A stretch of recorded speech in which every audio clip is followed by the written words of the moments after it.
Donc je vais vous présenter la rééducation, et pas uniquement la rééducation post-opératoire, mais les principes de rééducation des coiffes des rotateurs, sachant que j'ai passé pas mal d'années à reconvoquer les patients plusieurs années après le traitement pour voir si le traitement qu'on faisait était stable. C'était l'objectif initial.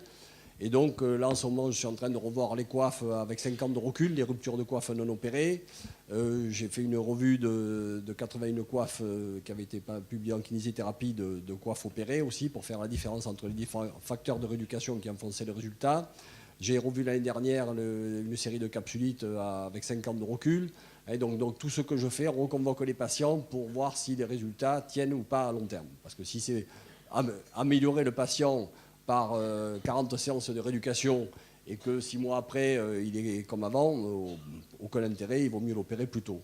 Sachant que les ruptures de coiffe en traitement fonctionnel, quand on doit améliorer le patient, c'est assez rapide au départ. Et on doit voir rapidement si on a une chance de l'améliorer ou pas. Alors après, il faut continuer assez longtemps pour finir d'enlever tous les phénomènes douloureux et pour stabiliser l'épaule. Mais rapidement au début, vous devez voir si ça marche ou pas.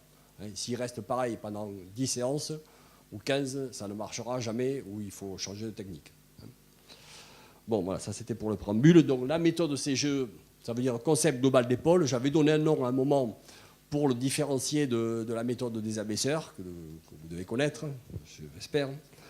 Donc au début, alors il faut savoir que quand même, au départ, on est parti, on ne savait pas grand-chose. Moi, quand j'ai fait mes études, on avait droit à un schéma de l'épaule de face.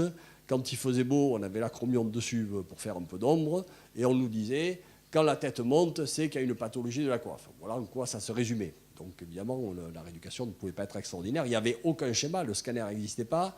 Il n'y avait pas grand monde s'intéressait à l'épaule, et donc il n'y avait pas de dessin de coupe horizontale de l'épaule, parce qu'il faut arriver à comprendre ça dans les 3 dimensions, et c'est ce que j'ai essayé de faire, un peu en vous montrant ça avec des vidéos tout à l'heure. Ensuite, on a fait d'énormes progrès, il y a énormément de publications sur la biomécanique et la physiopathologie, vous avez vu tout à l'heure un peu le résumé de la situation. Au début, j'étais très analytique dans la lignée de Soyer sur la rééducation de l'adénoméral. Ça s'est élargi à une approche régionale et plus globale du patient. Le bilan que je vais vous résumer là en 2 minutes, qui est dans leur logiciel, je fais le même depuis 30 ans. Donc c'est grâce à ce bilan où on a tout coté. Ensuite, il y a un médecin là, de santé publique qui m'a fait des statistiques. Ça nous a permis de savoir ceux qui influençaient qui ou quoi. On a essayé de mettre en place un traitement qui n'était pas symptomatique. Il ne s'agit pas simplement de soulager le patient, mais il faut essayer de contrer le processus physiopathologique. Puisqu'on l'a bien démonté, on sait ce sur quoi on peut jouer et ce sur quoi on ne peut pas jouer. Je m'aperçois que même des problèmes où je pensais que la rééducation pouvait servir à rien, et bien finalement, en comprenant mieux, en analysant, on s'aperçoit qu'on peut avoir un facteur, ne serait-ce que par l'éducation du patient. Et donc le but, c'est d'avoir des résultats stables. Donc en résumé, s'il y a 3 points. 1, on va améliorer le fonctionnement de la cinématique, ça va nous permettre de récupérer la mobilité. 2, il faut restaurer la force de compression de la coiffe pour stabiliser cette tête. Et ensuite, réaliser un rééquilibrage dynamique pour que les corrections soient stables. Le bilan, il y a 10 tests. Vous avez vu tout à l'heure. Donc d'abord, il y a les tests de cinématique, on les fait dans cet ordre. Donc on regarde la flexion, l'abduction et on contrôle le fonctionnement de l'acromioclaviculaire qui peut être source de douleur extrêmement importante comme vous l'avez vu tout à l'heure. Ensuite, il y a 2 tests spécifiques. Le cross-arm qui va permettre d'évaluer la rétraction de la capsule postérieure, du plan postérieur en général, et un dérivé du Yokum qui est le C-test. Vous pouvez le faire. Donc cette amplitude-là est corrélée au score de constant. Ça, donc je l'ai décrit il y a une quinzaine d'années, et le professeur Tomaso a fait faire une thèse à Rennes, donc qui a validé le score de constant, le C-test en le corrélant au score de constant dans les différentes pathologies. Ensuite, on teste les 3 tendons, supraépineux, infraépineux, et le test pour le subscapulaire. Donc en pratique clinique, on fait le presse-belly, ça va plus vite, parce que les patients ont souvent mal quand ils passent la main dans le dos. Mais on peut faire aussi le test de Gerber ou le Birac test. Et on va terminer, parce que c'est le plus douloureux, donc par les tests de Bursitt, qui ne sont pas totalement spécifiques, comme on vous l'a dit tout à l'heure, le signe de Neer et le test de Hawkins. Et cette année, en Corée, là, Hawkins m'a dit non, il faut bien le faire comme ça, attention, il m'a fait la démo. Hawkins, il approche des 80 ans, ils viennent de déménager, d'ouvrir une nouvelle clinique. Il ne va pas s'arrêter. Donc, une fois que vous avez ces tests, ça vous permet de décrire, de savoir à quel stade est le patient de l'évolution de la pathologie. Donc, si vous avez juste les tests de cinématique positifs, le patient n'a pas mal, mais déjà, il y a un dysfonctionnement articulaire. On peut se demander si la pathologie, elle ne commence pas là. Ensuite, normalement, vous avez l'inflammation de la bourse qui apparaît. Ça sera avec des tests de NIR et de Hawkins. Ensuite, le patient se met à avoir mal quand vous testez le supraépineux. Donc, avant, on a eu tendance à dire ben, c'est une tendilopathie. Non, c'est faux. On ne sait pas pourquoi il a mal. Mais par contre, on le note, parce que ça va permettre de voir la régression de la pathologie, mais n'en déduisez pas que c'est le tendon qui est douloureux. On ne sait pas. Et ensuite, il va lâcher lors du test, et là, la sensibilité des tests est d'environ 80%, donc ça vous permet quand même d'avoir une bonne idée de l'état du tendon. Voilà. Donc vous réalisez ces tests, et le but, ensuite, voilà, donc là, on ne sait pas ce que c'est. Donc, au fur et à mesure, le patient s'aggrave, c'est l'évolution à peu près naturelle, et le but de la rééducation, ça va être de redescendre l'escalier, et ça en sapant complètement la pyramide, en supprimant les décentrages.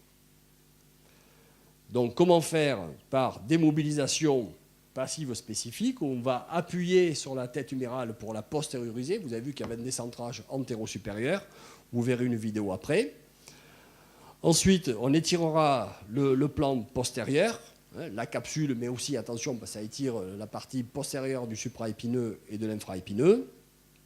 En même temps, ça va étirer un facteur de fixation qui est le ligament coraco-huméral. On répète les mouvements aussi parce que la capsule a un rôle dans le schéma moteur, puisqu'il y a cet arc réflexe là, qui a été décrit par Guanche entre les récepteurs articulaires et les muscles périarticulaires. Donc, ce qui fait qu'une fois que vous avez normalisé le fonctionnement de l'articulation, les contractures musculaires disparaissent. Elles étaient là pour protéger le patient. On étire le plan postérieur. Là, il y a un critère. Il faut avoir 110 degrés sans douleur, parce que sinon, c'est agressif pour le labrum.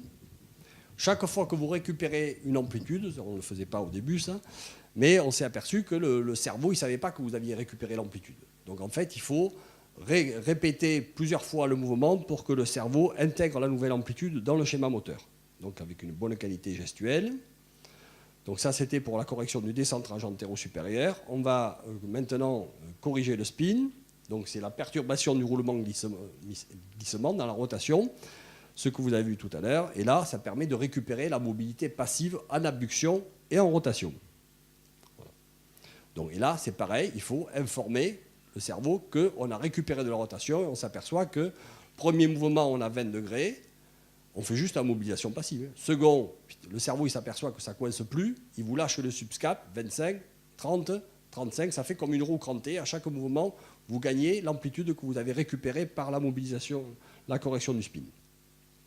Ce qu'on gagne en une séance, on a fait plusieurs fois l'étude, ben c'est entre le début de la première séance et le début de la seconde, donc il y a le temps entre les séances et les patients reperdent. Donc on gagne 20 degrés en flexion et 25 degrés en abduction. Ensuite, on va travailler la scapula, vous avez vu les vidéos tout à l'heure. Voilà, donc on va activer le trapèze inférieur. L'intérêt, c'est que vous activez le trapèze inférieur, ça déclenche une inhibition réciproque du petit pectoral et ça mobilise votre articulation acromio-claviculaire. Ça fait le 3 en 1. Avant, j'en faisais 2, je faisais le petit pectoral et l'acromio-claviculaire et j'oubliais le trapèze inférieur. Là, ça va plus vite. Si nécessaire, on peut faire du crochetage sur le petit pectoral pour l'aider à se relâcher. En général, c'est un peu douloureux. Si on peut s'en passer, c'est aussi bien. Ensuite, on va intégrer le mouvement et s'il faut activer, parce que c'est le couple trapèze-inf dentelé antérieur qu'on voit bien ici. Voilà. Dans certains cas où le patient a du mal à se relâcher, on peut faire une mobilisation que vous connaissez bien sûrement de la scapulo-thoracique, il n'y a rien d'extraordinaire. Et voilà un petit exemple d'une patiente qui traîne une calcification depuis plus de 10 ans. 2 infiltrations, rééducation, elle en a fait pendant une année, et le score de constant, 41. Donc elle a des douleurs sur ça. Oui, c'est pas moi qui l'ai coiffé, j'ai fait que... Je ne suis pas responsable de tout. Donc, douleur lors d'efforts mineurs et douleur à 8 sur 10 au mouvement. Voilà, donc vous voyez la calcification là-haut, et ça, c'est une calcification qui n'a pas disparu. Donc là, qu'est-ce que je fais? Là, je fais le bilan, test du décentrage antéro-supérieur. Voilà, c'est ça qui l'embête. Vous voyez, abduction, elle a 40 degrés, donc un énorme spin, le cross-arm limité à 90, le C-test limité à 90. Elle a les yeux un peu effarés, elle se demande ce que je vais lui faire. Je ne sais pas ce qu'on lui a raconté, mais moi j'ai l'air très sérieux et concentré, vous avez vu, ça rigole pas. Alors regardez le regard, parce que vous allez voir le couplage qu'il y a entre le cerveau et la glénomérale. Donc là, elle a pas mal. Non, elle a pas mal, elle est simplement impressionnée qu'on la touche. Regardez les lèvres. Voilà, ça y est, le spin est corrigé, là, vous avez vu? Là, elle est quand même... Hop, je passe en flexion. Flexion, je ne l'ai pas touchée encore, et donc elle est inquiète. Ah, mais ça crée une appréhension, c'est impressionnant. Donc là, j'appuie sur la tête humérale pendant que je réalise des mouvements de flexion.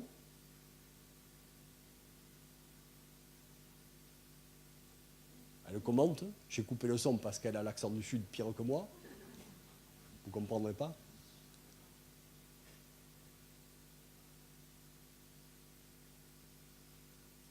Je ne sais pas si vous voyez, mais le visage commence à changer. Là. Elle s'aperçoit que ça fonctionne mieux, elle perd l'appréhension. Parce que les épaules, ça fait mal. Hein.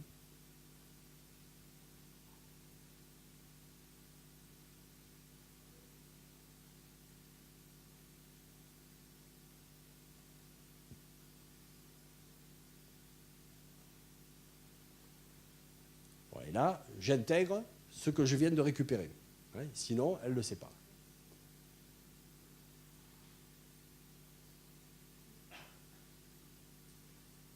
Voilà, maintenant, on va travailler la scapulo-thoracique. Ouais. Donc là, des fois, ça leur fait mal en postérieur parce qu'ils n'ont pas bougé. Donc là, c'est le seul moment où on peut tolérer une douleur parce que ce n'est pas la même douleur que la douleur qui les fait consulter et qui leur génère le problème. Donc là, s'ils ont un peu mal de temps en temps, ce n'est pas gênant, il faut juste que ce soit tolérable.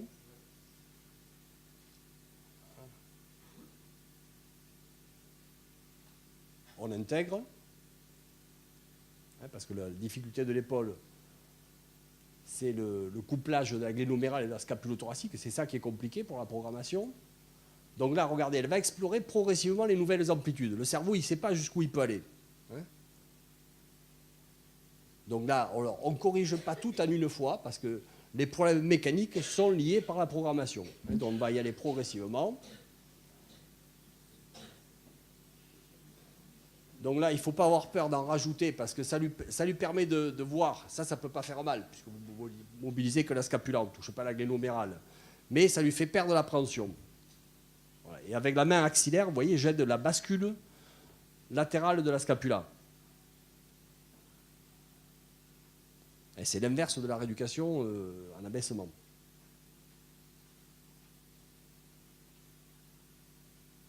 Voilà, l'adduction horizontale. Voilà, et là, je ne vais pas faire le contracter relâcher en adduction horizontale, sûrement, parce que c'est la première séance, elle serait douloureuse.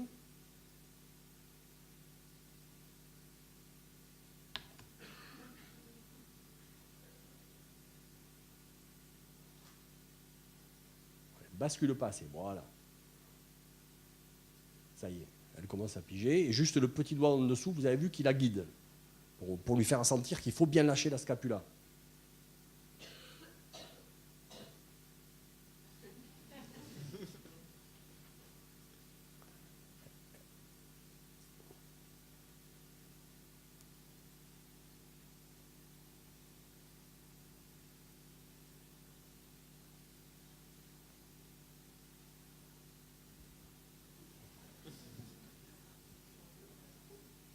Voilà, elle a l'appréhension, hein, ça fait que plusieurs années que ça dure, elle a l'appréhension des amplitudes hautes. Et je pense qu'après, quand je l'ai vu à la deuxième séance,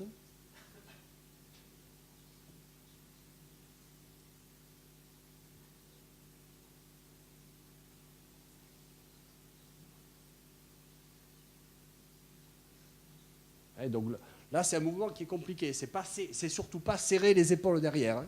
Il faut que la scapula fasse ce mouvement-là. Hein. Elle glisse comme ça, la scapula. C'est pas, si vous serrez, ça ne change pas la position de l'acromion.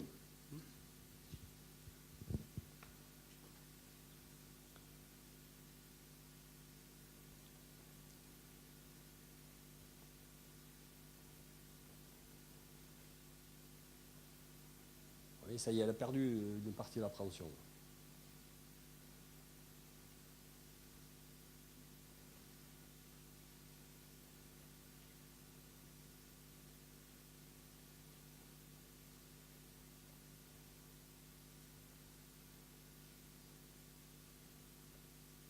J'ai mis de la compression articulaire pour stimuler le système proprioceptif. C'est les travaux de Sam Lepart. Et la proprioception s'organise autour de la compression articulaire. C'est pour ça que l'épaule se déprogramme. La hanche, sans arrêt, à chaque impact, on a une stimulation du système proprioceptif. L'épaule, depuis qu'on ne fait plus de la quadrupédie, ben on a perdu complètement toutes les stimulations proprioceptives. Et donc petit à petit, il y a une déprogrammation qui se fait. Bon, on va abréger un peu. Donc ça, c'est une semaine après. Toujours la même coiffure. Donc là elle monte, je la fais monter en rotation interne, ce qui est le plus difficile. Vous voyez, elle bouge quasiment mieux que de l'autre côté.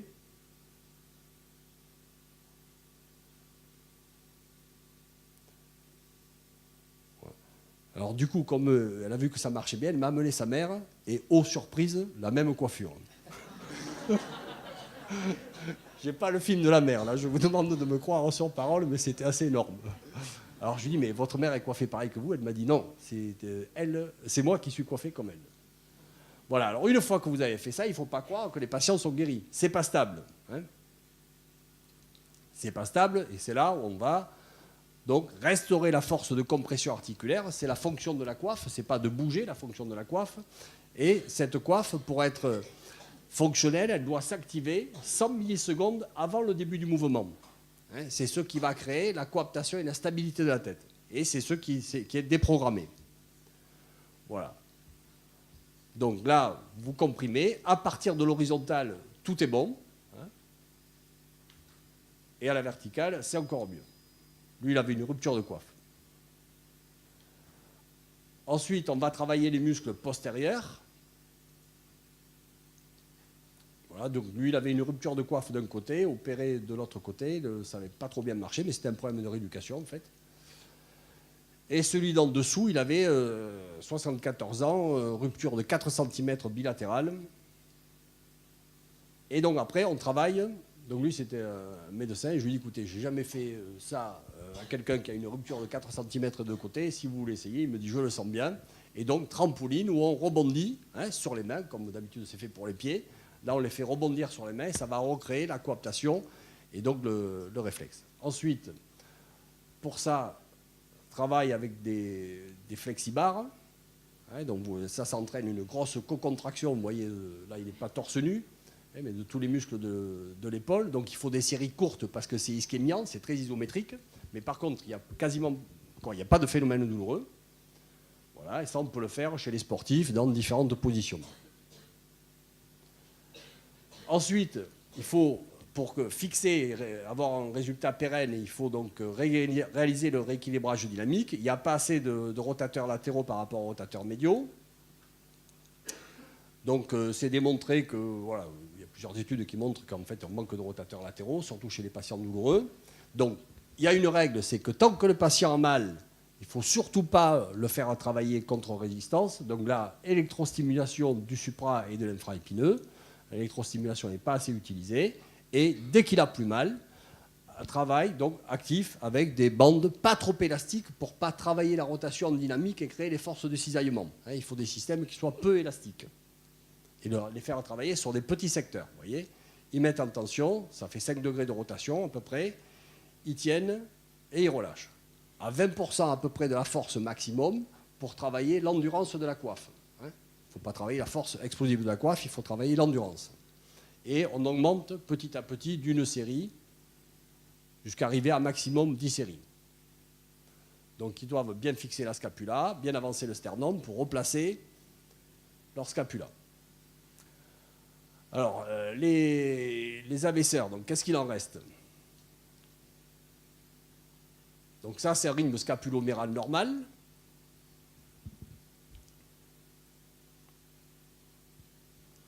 Et ça, c'est un rythme inversé qu'on utilise quand on a une rupture de coiffe. Et donc, cette rééducation où on voit la scapula s'abaisser, je vais vous...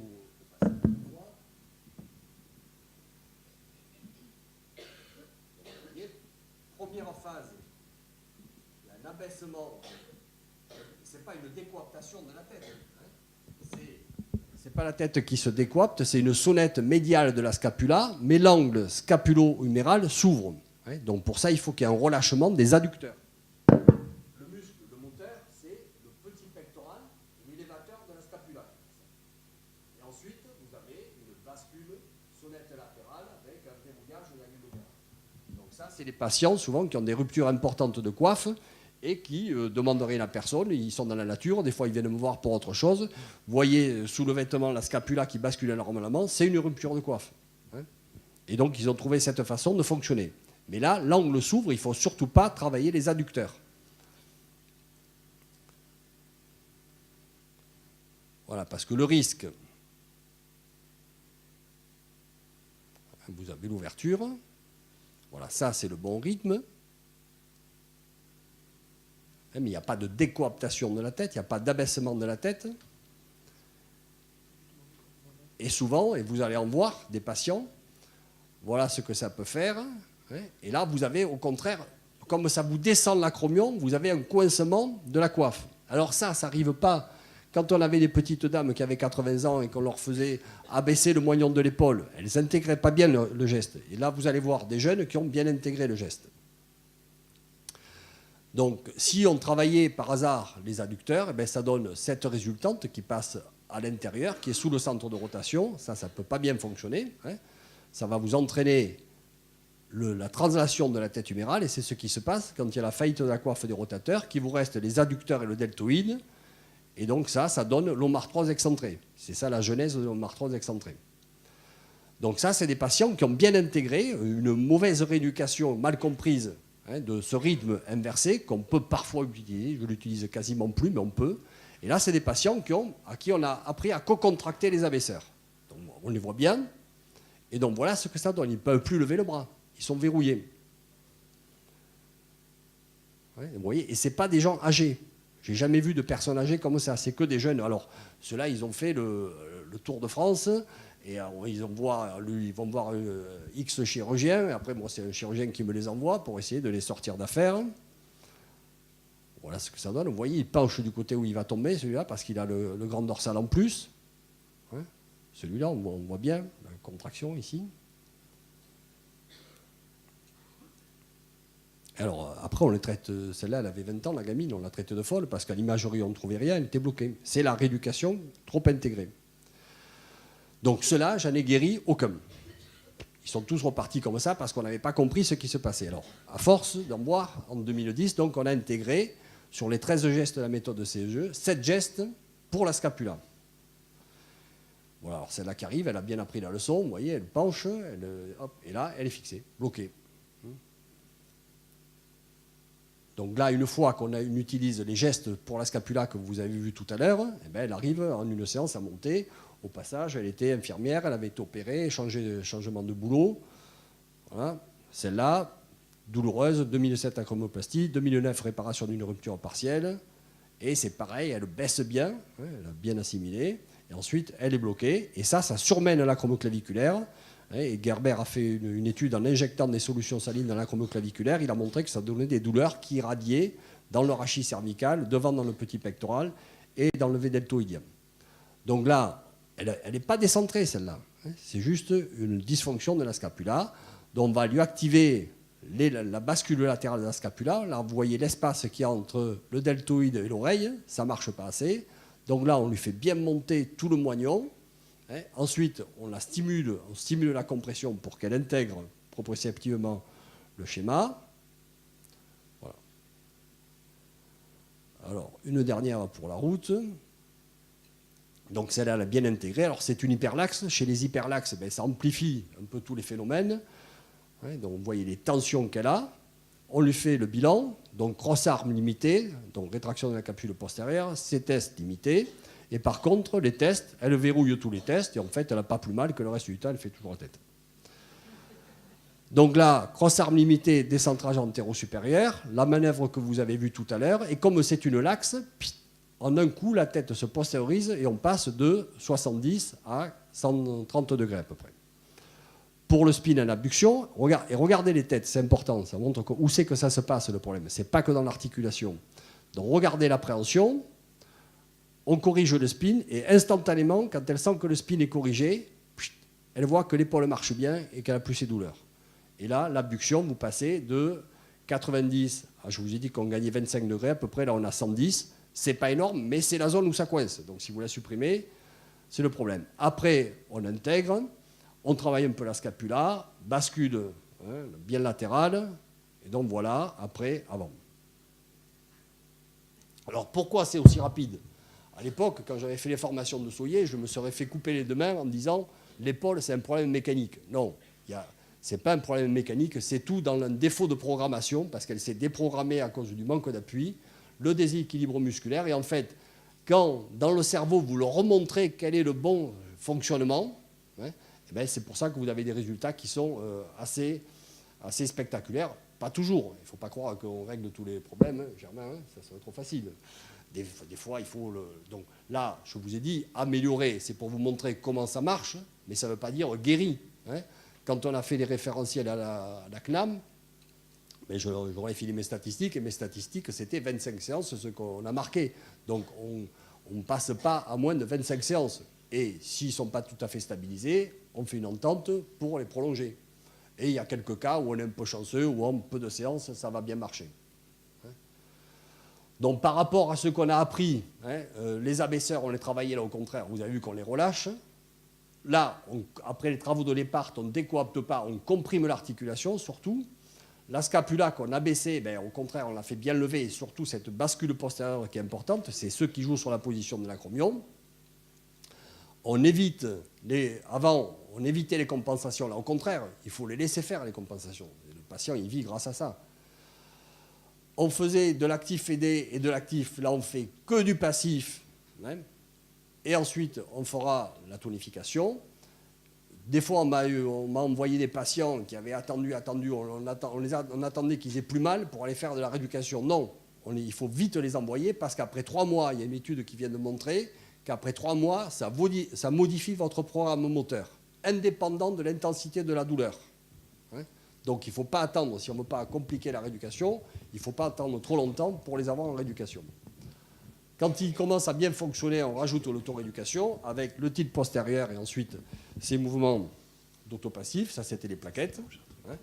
Donc, vous avez vu que cette méthode qui est basée sur la physiopathologie et la biomécanique, une approche régionale, parce qu'après, je ne vais pas vous détailler des problèmes cervicaux, etc., ça serait un peu long. C'est adapté en fonction du bilan précis de chaque patient. On ne travaille pas les muscles abaisseurs. Et la rééducation, ce n'est pas précocement, c'est quand le patient n'a plus mal. Précocement, on va donner uniquement le tilt postérieur, parce qu'on vit tous comme ça. Voilà, merci. Et... Est-ce qu'il y a des questions sur cette méthode? Est-ce que déjà il y en a qui la pratiquent un petit peu ici ou pas du tout? Oui, je connais déjà. Oui, bien sûr. Okay. Est-ce que vous rencontrez des problèmes dans cette méthode? Est-ce que ça a révolutionné votre pratique? Enfin, je sais pas, des petits commentaires, des petites choses. Je sais pas s'il y a des questions. Allez.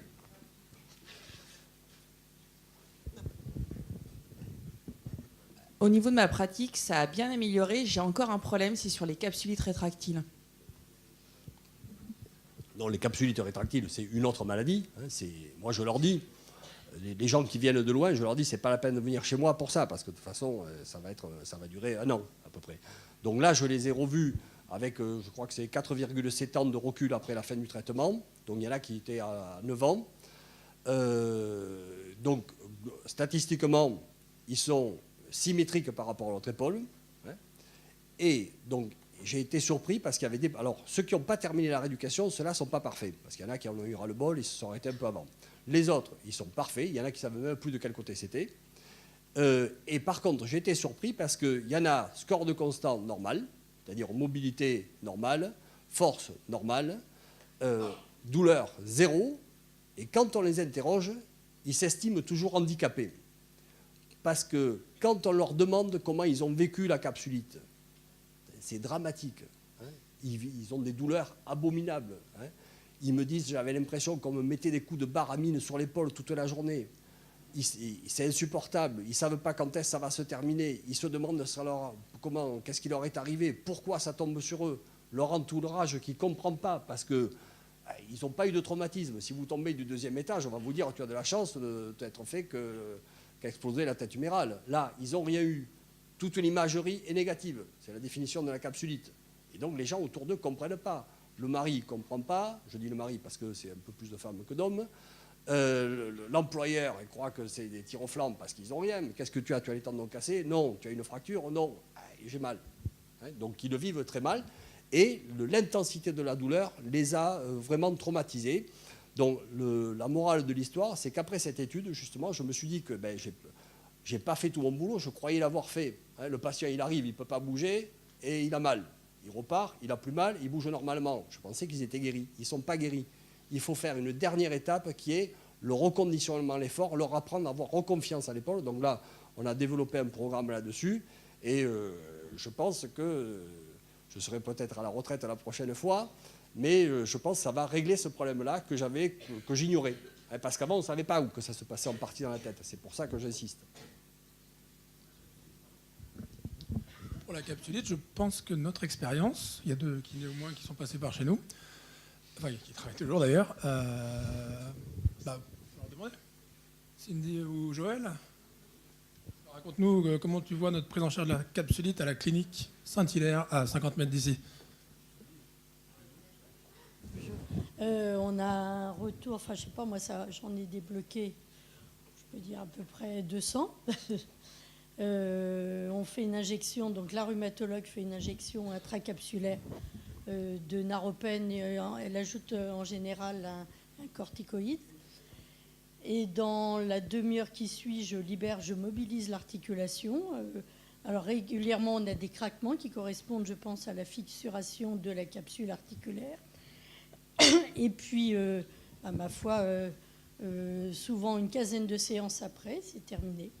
Alors par contre, moi, je suis un peu enquiquinante parce que j'oblige les patients à faire dans le délai énormément d'exercices. Toutes les demi-heures, je leur demande, il y a une batterie d'exercices à faire. Les 3-4 premiers jours sont importants. Je leur demande de répéter après 6-7 fois par jour tous ces exercices-là. Et puis, bon, en général, oui, régulièrement, au bout de 15 séances, tout est terminé. Voilà. Quelquefois, on est obligé d'y retourner une deuxième fois, mais en général, ça se passe pas mal du tout. Et le jour de l'infiltration, je les vois 2 fois. Je les vois une première fois pour débloquer. Après, je les laisse travailler parce que comme il y a une injection de naropène, on préfère les garder sous le coude pendant une demi-journée. Et je les revois avant leur sortie pour valider la sortie. Voilà. Ça marche vraiment très bien. Alors la naropéine, c'est un produit anesthésiant qui n'est accessible qu'en clinique ou à l'hôpital. C'est un produit que les anesthésistes utilisent tous les jours pour faire des blocs interscaléniques, par exemple, pour les interventions. Donc ça ne peut faire que dans des centres un peu particuliers, mais c'est vraiment essayé. Ce protocole, il marche vraiment. C'est à quelle phase vous faites? À la phase 1 où ils sont hyperalgiques ou en phase 2 où ils sont plutôt raides? Tant qu'ils sont plutôt raides. Mais avant, quelqu'un qui a pas pour moi, c'est la perte de la rotation externe passive. Enfin, un des signes, en tout cas, le premier. Pour moi, c'est quelqu'un qui vient me voir avec ça, avec une radio normale, une image normale, même une coiffe d'ailleurs. Je l'envoie faire ça d'abord. Et je la revois rarement. Je crois que la seule limite qu'il y a un peu à cette technique, c'est savoir où est-ce que ça s'arrête, quoi. Quand on commence à mobiliser de manière... la patiente est un peu antalgique, un peu de douleur. On fait des malins forcés, ou est-ce qu'on s'arrête dans la mobilisation? Il faut le craquement, alors capsules qui se déchirent partiellement ou ou adhérence.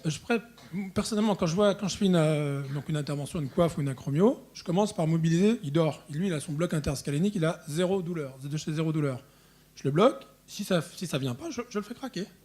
Et après, je vais voir devant ce qui se passe. Je vois du sang, en général, un petit peu, ça saignote, c'est très inflammatoire.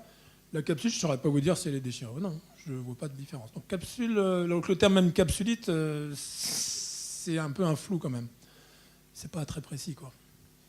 En tout cas, adhérence, oui. Et quand on leur fait ça, ils vont toujours bien. Enfin, 9 fois et demi sur 10, quoi. Donc les adhérences, les craquements, si on les a pas... Par contre, quelqu'un qui vient nous voir, qui bouge plus, il touche... Alors, on l'endort pour faire un geste qu'on espère gagnant, et on mobilise et ça bouge dans tous les sens sans aucune raideur, ceux-là, on les guérit pas du tout. Ils ont toujours aussi mal après. Donc à réussir à faire craquer l'épaule, entre guillemets, ça fait vraiment beaucoup de bien aux gens. Mais il ne faut pas qu'ils aient mal pour ça. Donc on le fait avec la naropéine intra-articulaire. Je pense que le mieux de tout, ça serait de le faire sous bloc interscalénique. Les gens, ils auraient zéro douleur. Sauf que le bloc interscalénique, il n'y a que les anesthésistes qui peuvent le faire, et que ce n'est remboursé et payé très peu cher que s'il y a une intervention chirurgicale. Donc on ne pourra pas trouver d'anesthésiste qui vous fera un bloc interscalénique pour lever une capsulite. Ça n'existe pas. Enfin, c'est pas coté. Ça à réfléchir pour l'HAS et la prise en charge des capsulites. Il y a d'autres questions?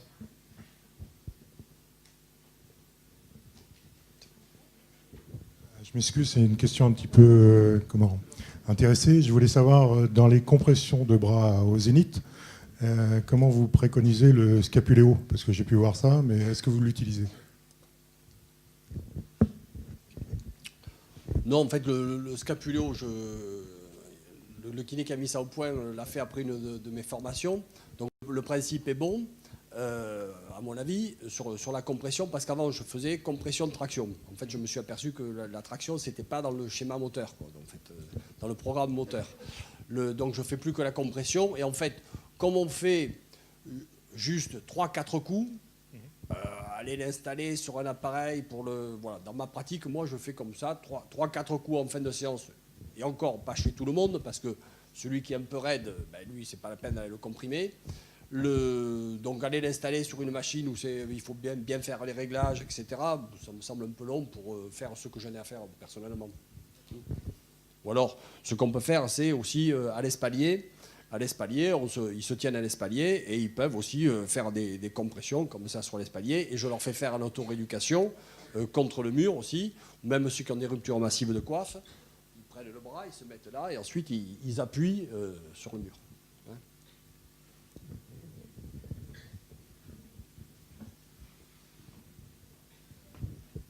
Moi, j'avais juste une question sur l'intérêt de renforcer les stabilisateurs, le couple dentelé intérieur et trapèze inférieur de manière précoce. Parce qu'on se rend compte souvent que la scapula, elle est basculée de manière antérieure. Et est-ce que c'est important de le faire, je pense, mais de manière précoce ou pas? C'est-à-dire que dans les premières séances de rééducation, est-ce qu'on peut commencer déjà, à part le tilt postérieur, à travailler de manière un peu plus résistante le trapèze inférieur ou pas du tout? Ou est-ce que c'est délétère pour le supraépineux ou pas spécialement? Non, ça va. Mais c'est pas une question de... Il y avait une étude qui avait été publiée sur le rapport entre la force des fixateurs et la position de la scapula. Il n'y avait pas de lien. Donc c'est plutôt une question de schéma moteur et de positionnement. Donc au début, si le patient il est comme ça depuis longtemps, il a un trapèze inférieur qui est étiré, et c'est progressivement ou en répétant le travail, donc il faut le faire debout, donc en refixant bien sa scapula. En le répétant plusieurs fois par jour, petit à petit, le trapèze va se raccourcir, il va diminuer le nombre de sarcomères, et sa longueur de repos, ça sera la longueur bien placée, et le petit pectoral va s'allonger parallèlement. Donc c'est un peu dans le temps, mais il ne faut pas vouloir leur donner de la force à ces muscles. C'est plutôt une question de positionnement, qui soit dans leur tonus de base à la bonne longueur. D'autres questions? Non. Bon, Mathieu, ça va être à toi.